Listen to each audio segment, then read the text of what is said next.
आजच्या या विशेष बातमीमध्ये आपण एका बहिणीची कथा पाहणार आहोत, जिने आपल्या भावासाठी 25 वर्ष वनवास सोसला। मुलगी दोन्ही घरचा दिवा असते ही म्हण आपण नेहमीच ऐकतो, पण लातूरच्या भारताबाई कांबळे यांनी ही म्हण खरी करून दाखवली आहे। स्वतःच्या संसाराचा विचार न करता त्यांनी गेल्या 25 वर्षांपासून अपंग भावाची सेवा केली आहे। त्यांच्या नात्यांची ही अनोखी गाथा समाजासमोर एक आदर्श निर्माण करणारी आहे। रक्षाबंधन या बहीण भावांसाठी त्यांच्या त्यागाचं एक प्रतीक आहे। भारताबाईने आपल्या भाऊ विष्णूला राखी बांधून हा रक्षाबंधन साजरा केला आणि याची साक्षीदार दरवर्षी गावकरी असतात।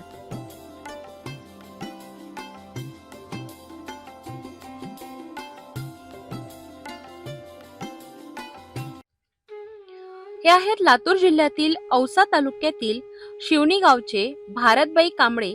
त्यांची आर्थिक परिस्थिती अत्यंत हलाखीची आहे। शेती नसल्याने त्या रोजंदारीवर मजुरी करून आपल्या कुटुंबाचा उदरनिर्वाह करतात, पण त्यांच्या जीवनातील सर्वात मोठी जबाबदारी म्हणजे त्यांचे भाऊ विष्णू। जवळपास 25 वर्षांपूर्वी एका अपघातात विष्णूंना अपंगत्व आले। तेव्हापासून ते अंतरुणाला खिळलेले आहेत। ते स्वतःहून उठू शकत नाहीत, जेवण करू शकत नाहीत किंवा आंघोळही करू शकत नाहीत। त्यांच्या या परिस्थितीमुळे पत्नीने त्यांना सोडून दिले। मंगळसूत्र त्यांच्या अंगावर फेकून ती निघून गेली।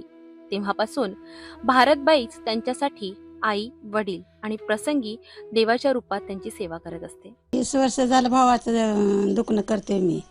अशाला पडून मानाचा मनक्याचं झाल्यापासून तेव्हापासून ते अशाला असं आतरणात आहे। तर मग आई वडील म्हातारे होते, त्याच्यामुळे आई वडिलाला होईना झाले म्हणून मी जिमा घेतली। मी 20 वर्ष झालं सांभाळले। जे काय आहे ते 6 महिन्याच्या लेकरासारखं मी सांभाळते।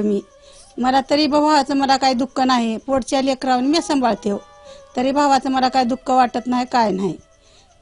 आज 20 वर्षावर झालं मी दुखणं भावाचं करीत राहते, तरी मला काही त्याचा आळूस नाही, मला काही नाही। माझ्या पोटच्या लेकरावर मी करीत राहते भावाचं।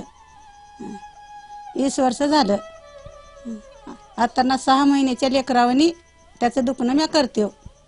घरची परिस्थिती बिकट असल्यामुळे भारतबाईंना इच्छा असूनही विष्णूंवर मोठ्या दवाखान्यात उपचार करता येत नाहीत।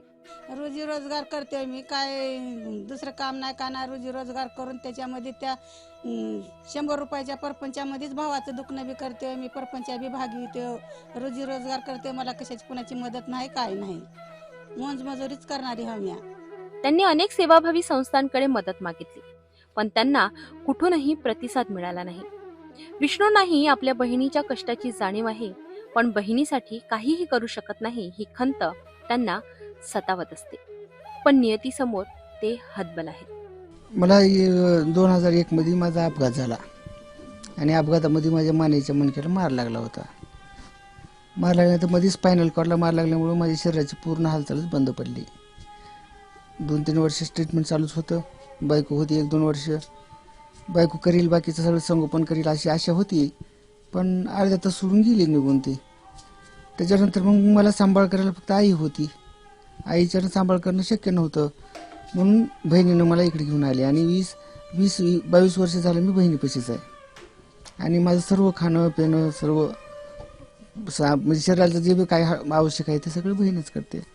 मला हातानं काहीच करता येत नाही, कानोडी करणं सरळ करणं हे सगळं बहिणीचं काम असतं। अवघड वाटते कधी कधी, मनाला टुचून जाते व आपण बहिणीची रक्षा करायला पाहिजे होते, पण आज उलट झाले की माझ्यावर माझी रक्षा बहीण करते। वाईट वाटतं। राखी पौर्णिमे दिवशी भरून येतं, पण नाविलाज आहे, कारण आलाच नसला अपघात माझ्यावर। दुश्मनाला येऊनही अशी वेळ माझ्यावर आलेली आहे, काय करणार। ह्याच्यापेक्षा बहिणीचे उपकार मानावेत, पुढे चालायचं आलं। जिद्द आहे म्हणून जगतोय, बघूया आता पुढे काय होईल।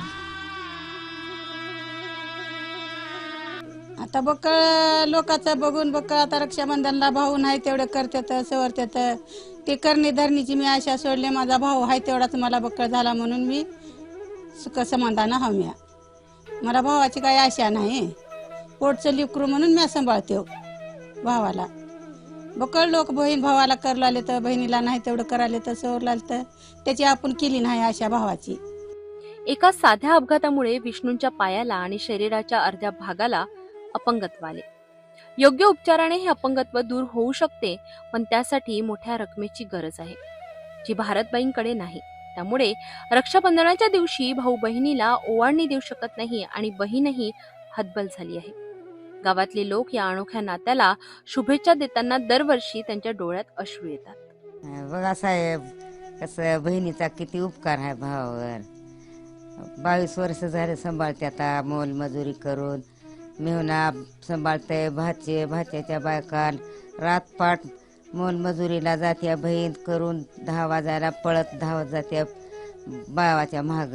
औषध पाण्याला काय कमी नाही झालं, गेलं लगेच दवाखाना करते, तर काहीच कमी पडू देत नाही. तर 12 आम्ही सतत इथं माणूस आहे बघा साहेब, बसूनच इथलं माणूस हालायच भाग नाही. पाणी पाजावं लागतंय, भाकर चारावी लागते, सारंच हात चलना, पाय चलना, कंबर चलना, सारं लहान बाळासारखं आहे. हातानं जेवण, सारं पाणी पाजावं लागतंय. कुठवर असं राहायचं, कसं खायचं, कुणाची मदत नाही. तुमची तर राहावी मदत सरकाराची. कुणाची मिळणे, कुणाची एका हाताच्या कलीला किती उपकार आहे ह्या मिळण्यावाचा बी, भाच्यावाच्या बायकावाचा, भाच्यावाचा.